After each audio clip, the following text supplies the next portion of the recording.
दोस्तों, Lakshadweep versus Maldives, hashtag explore India, hashtag India out.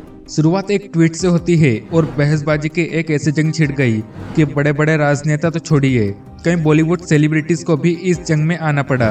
कुछ ही घंटों में बात इतनी बढ़ गई कि मालदीव से जाने वाली सभी फ्लाइट्स और होटल की टिकट भी कैंसिल होने लगी। इससे मालदीव्स की अर्थव्यवस्था को काफी बड़ा झटका लगा। एक तरफ जहां मालदीव्स गवर्नमेंट झूठे बयान देकर कंट्रोवर्सी से बचना चाहती रही, वहीं दूसरी तरफ इंडियन यूथ ने भी कह दिया नेशन फर्स्ट। ऐसे में सवाल आता है कि आखिरकार संडे को ऐसा क्या हुआ कि दोनों देश आमने सामने आ गए। तो चलिए दोस्तों, जानते हैं इस पूरी कहानी को। स्वागत है दोस्तों आप सभी का अमन फैक्ट पॉइंट की एक और नई वीडियो में। कि जब प्रधानमंत्री नरेंद्र मोदी ने अपने लक्षद्वीप दौरे की फोटो सोशल मीडिया पर शेयर की, तो यह फोटो काफी ज्यादा वायरल होने लगी। इस यूनियन टेरिटरी को प्रमोट करने की उनकी कोशिश तो सफल रही, लेकिन यह वायरल फोटो कंट्रोवर्सी में तब बदल गई जब पीएम मोदी के पोस्ट के नीचे मालदीव्स के मेंबर ऑफ पार्लियामेंट ने कह दिया, what a clone puppet of Israel with a life jacket, यानी वह क्या जोकर है, इजराइल की कठपुतली मिस्टर नरेंद्र मोदी। उनके इस बयान को सपोर्ट करते हुए एक और मालदीव्स मिनिस्टर ने भी कह दिया, वाकई यहाँ एक अच्छा कदम है, लेकिन भारत जैसा देश हमारी कभी बराबरी नहीं कर सकता।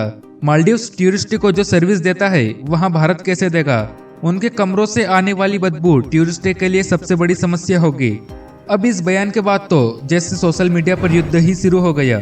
देश के बड़े बड़े वीआईपी ने मालदीव्स के मिनिस्टर को शर्मसार कर दिया।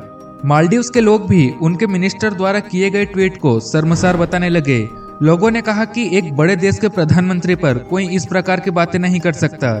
अब बात को बढ़ता देख मालदीव्स गवर्नमेंट ने भी जल्दी से एक्शन लिया और कहा कि मालदीव्स गवर्नमेंट की नजर सभी पर है और यहाँ एक पर्सनल कमेंट है। इस बयान के बाद भी जब इंडियंस अपनी तरफ से पीछे नहीं हटे, तो मालदीव्स सरकार ने मजबूरन इन तीनों मिनिस्टर को सस्पेंड कर दिया जिन्होंने अपमानजनक बातें कही थी। हालांकि देखा जाए तो सरकार की तरफ से सफाई आ गई है और कार्रवाई भी हो चुकी है, लेकिन भारत के लोगों ने तो जैसे इस बात को अपने दिल पर ले लिया। और ऐसा हो भी क्यों ना, क्योंकि जब बात हमारे देश के प्रधानमंत्री की हो और जिस देश के मंत्री हमारे प्रधानमंत्री की कदर नहीं करते, वहां जाने का सवाल ही नहीं उठता। मालदीव्स को भी यहाँ कभी नहीं भूलना चाहिए कि उनकी अर्थव्यवस्था भारत पर ही निर्भर करती है। मालदीव्स इंडियन ओशियन में एक छोटा सा देश है जो छोटे छोटे 1192 आइलैंड से बना हुआ है और चारों तरफ से समुद्र से घिरा हुआ है। इस देश में जमीन काफी कम है और यहाँ आबादी भी मात्र 5 लाख के आसपास है। इस देश में रिसोर्सेस काफी कम है, जिस वजह से इसे काफी ज्यादा सामानों को इंपोर्ट करवाना पड़ता है। भारत से मालदीव को चावल, सब्जियां, मसाले और गेहूं का आयात तो होता ही है।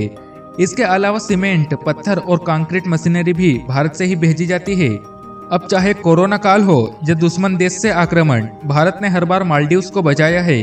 ऐसे में उसे भारत का एहसान मानने की बजाय वो भारत पर ही गलत टिप्पणियां कर रहा है।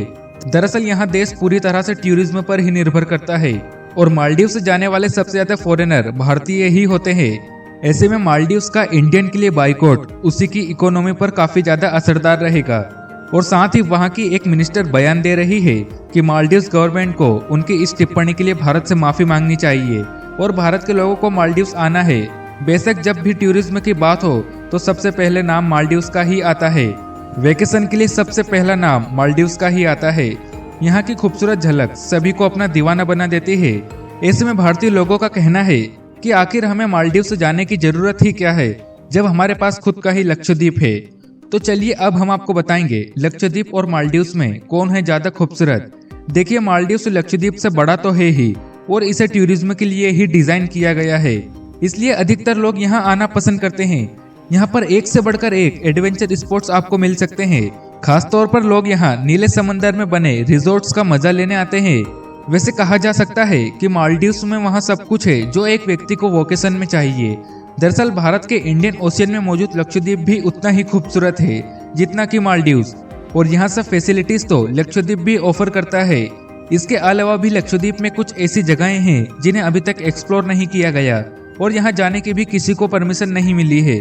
कहा जाता है कि यहाँ नेचर अभी भी अपने वास्तविक रूप में ही है, लेकिन यहाँ पूरी तरह से रिजॉर्ट नहीं होने के कारण लोग लक्षद्वीप जाने के बजाय मालदीव्स जाना पसंद करते हैं।